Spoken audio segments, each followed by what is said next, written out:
Hello guys, this is Urbanized Media. Welcome back again to this channel.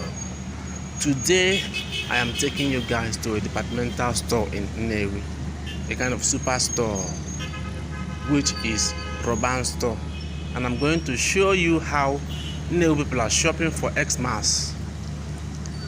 The whole mall is filled up, everybody is buying things, it's Xmas season. People are buying things for Xmas, so let me take you guys in and let's experience this one. Let's see how it's going in there.